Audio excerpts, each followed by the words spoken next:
Siya'y nanginginig na lumapit at nagpatirapa sa paanan ni Jesus. Isunakit imasdag iji sangwanan ni Apo Dios ket nagpakumbaba wenno nagparintumang iji sangwanan ni Apo Dios.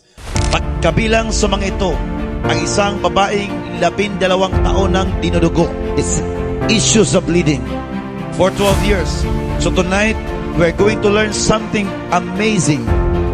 How did this woman receive her healing? Dati may isa nga babae nga 12 years nga agod padara.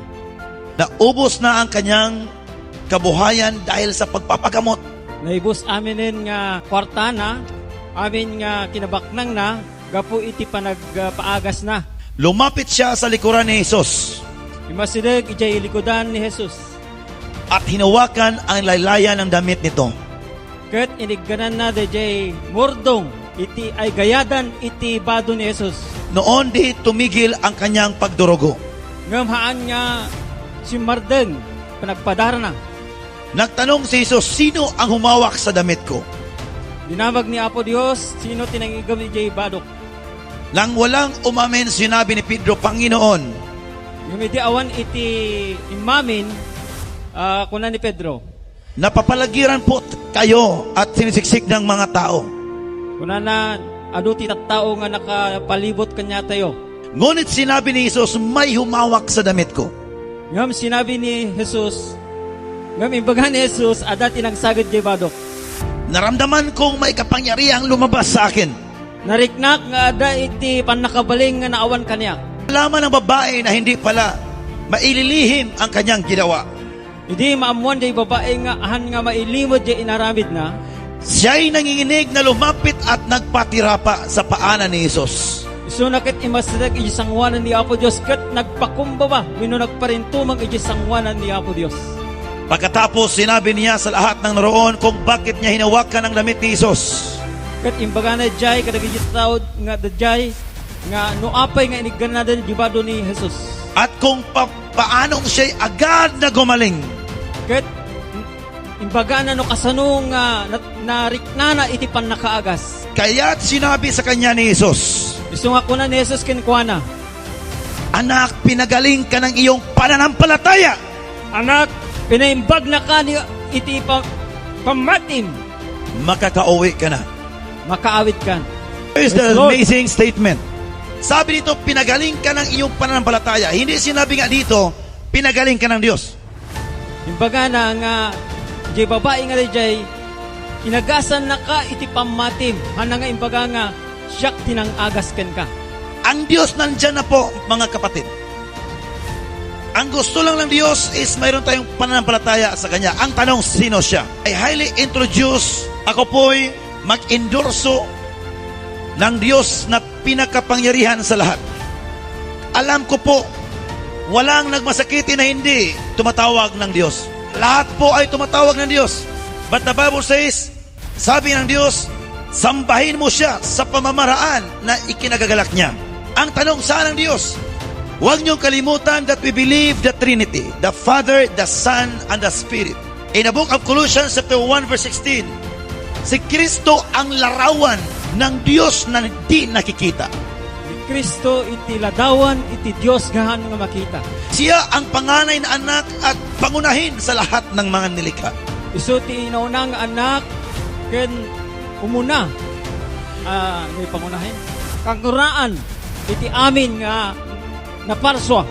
Yung kalimutan, simula book of Genesis to the book of Revelation, they keep on talking about Jesus. John chapter 14 verse 8.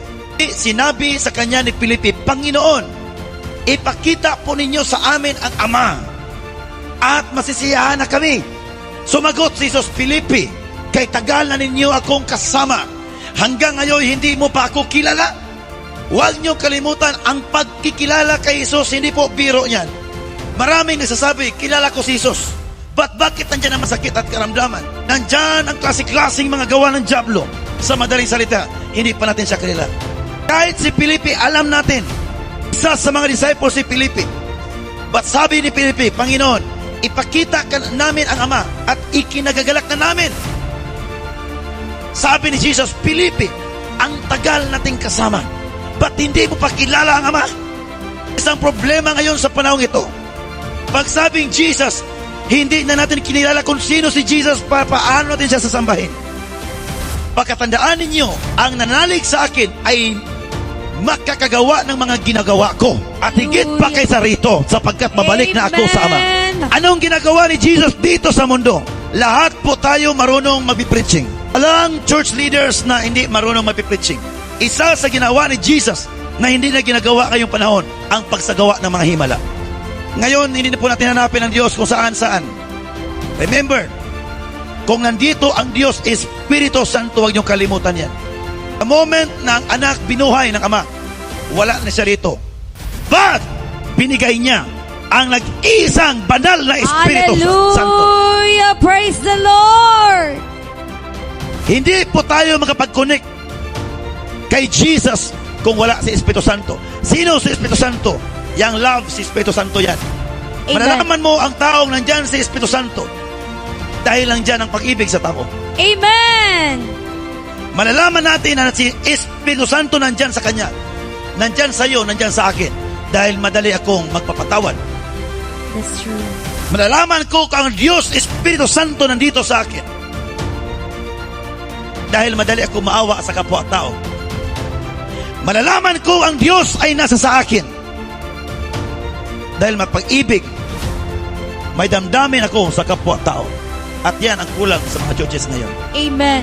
Kaya dito, maraming nagpapatotoo na the moment they encounter Jesus in this ministry, they receive the miracle. It's not about the ministry.